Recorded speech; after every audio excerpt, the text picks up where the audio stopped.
कम 4 से 5 दिन बाद बारिश आई होगी। बुरा हाल हो गया भैया, इतना कीचड़ हो जाता है ना, बाय गॉड। अच्छा, कुछ लोगों को एक प्रॉब्लम होती है, कमेंट में आके कई बार उन शख्स ने लिखा है कि आपकी वॉइस ऑडिबल नहीं हो रही है। और ये प्रॉब्लम ना अब शायद मुझे भी फेस करनी पड़ रही है, क्योंकि मैं ना एक बार अपना व्लॉग देख रहा था खुद ही एडिटिंग के टाइम पे। मैंने कहा अरे आवाज़ क्यों नहीं आ रही, मैं कहा मेरे कान ख़राब है, मेरे कान ठीक है। फिर मैंने स्पीकर थोड़ा बढ़ाया, वो भी ठीक है। फिर सच में उसी वीडियो पे कमेंट आ गया कि आपकी वॉइस ऑडिबल नहीं है। और जबकि मेरा पहले वाला फ़ोन था ना, उसमें मैं अगर कुछ बहुत धीरे भी बोल रहा हूँ ना, वो चीज़ भी रिकॉर्ड होती थी। फ़ोन का बहुत ज़्यादा फ़र्क है, और वो फ़ोन मैं आज भी बहुत याद करता हूँ। हालांकि अभी पड़ा है मेरे पास, अगर मैं उस पर ख़र्चा करना चाहूँ तो अच्छा खासा लगा के, मतलब इन द सेंस कि 8-10 हज़ार लगा के वो फ़ोन अच्छा हो जाएगा, और उसमें नया भी आ जाएगा यार, उसी में थोड़ा और डाल के। तो मन करता नहीं है उस चीज़ का। हाँ, उसकी स्क्रीन ख़राब है, स्क्रीन ज़रूर ठीक कराऊंगा मैं, जो कि बिज़नेस के पर्पज़ पे कुछ काम आ जाएगा मेरे। वो कॉल्स वगैरह होती हैं ना बिज़नेस पे, मतलब कभी भी मुझे अपना कहीं किसी को प्रोफेशनली नंबर देना होता है तो पर्सनल जाता है, फिर एक नंबर मैं दूसरा लूँगा just for Walia warehouse. तो उसके अंदर जो है रजिस्टर भी वालिया वेयर हाउस के नाम से ही करवा दूँगा। उसके अंदर जो है जो भी बिज़नेस के रिलेटिंग जो भी कॉन्टैक्ट्स होंगे वो उसी पे आ जाएंगे। Studying about clear way specifications for aircraft front gear का मतलब जो आगे का व्हील होता है।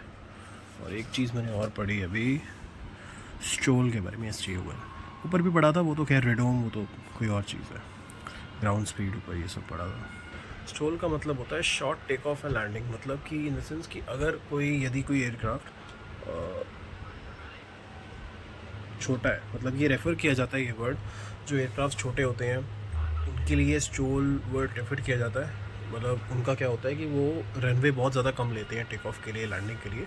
तो वो लोग जो होते हैं चैलेंजिंग एनवायरनमेंट जो होते हैं ना, उनके लिए बहुत कंफर्टेबल है, मतलब फ्रेंडली होते हैं।